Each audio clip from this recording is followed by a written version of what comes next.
des leaders de partis politiques en Côte d'Ivoire ont lancé des mots d'ordre pour appeler à la désobéissance civile dans l'optique d'empêcher le scrutin présidentiel d'octobre 2020.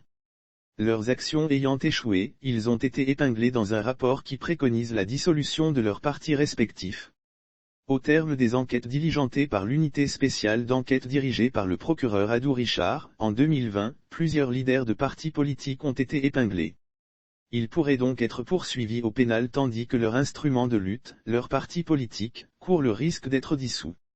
C'est ce qu'a révélé le journal L'Int dans sa parution de ce mercredi 28 décembre 2021. Voici ce qui est reproché aux partis politiques. En effet, la décision de dissoudre les formations politiques qui ont appelé à une opposition au troisième mandat du président Alassane Ouattara serait consignée au chapitre des recommandations du rapport d'enquête dont une partie a été rendue publique le lundi 27 décembre 2021. Lesdits partis politiques sont donc fortement impliqués dans les faits infractionnels et doivent subir la rigueur de la loi pénale, ces partis politiques en appelant la population à se mobiliser pour des manifestations sur l'ensemble du territoire, et en demandant à leurs partisans de s'abstenir de participer aussi bien à la distribution des cartes électorales qu'à la campagne électorale et d'empêcher par tout moyen, la tenue de toute opération liée au scrutin électoral, avait pour objectif manifeste de troubler l'ordre public et d'inciter leurs artisans à s'adonner à des actes de violence tant sur les personnes que sur les biens. Lesdits partis politiques sont donc fortement impliqués dans les faits infractionnels et doivent subir la rigueur de la loi pénale, écrit l'Inter qui cite le document d'Adou Richard.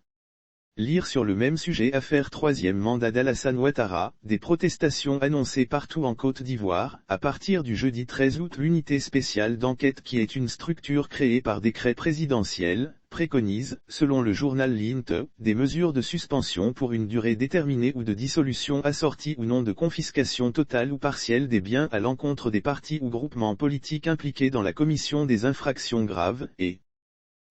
conformément aux articles 21, 22, 23, entre 24 et 25 de la loi numéro 93 à 668 du 9 août 1993 relative aux partis et groupements politiques.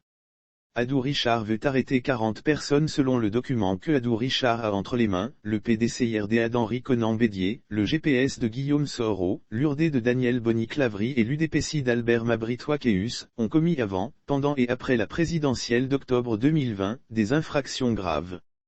C'est donc pour cette raison que ces 4 formations politiques risquent d'être dissoutes. Seulement 11 personnes croupissent en ce moment en prison. Pour finir, le rapport d'Adou Richard préconise l'arrestation de 40 personnes qui seraient responsables des infractions durant la période de désobéissance civile. Concernant ce volet, 11 personnes seulement croupissent en ce moment en prison selon les propos du procureur de la République lui-même.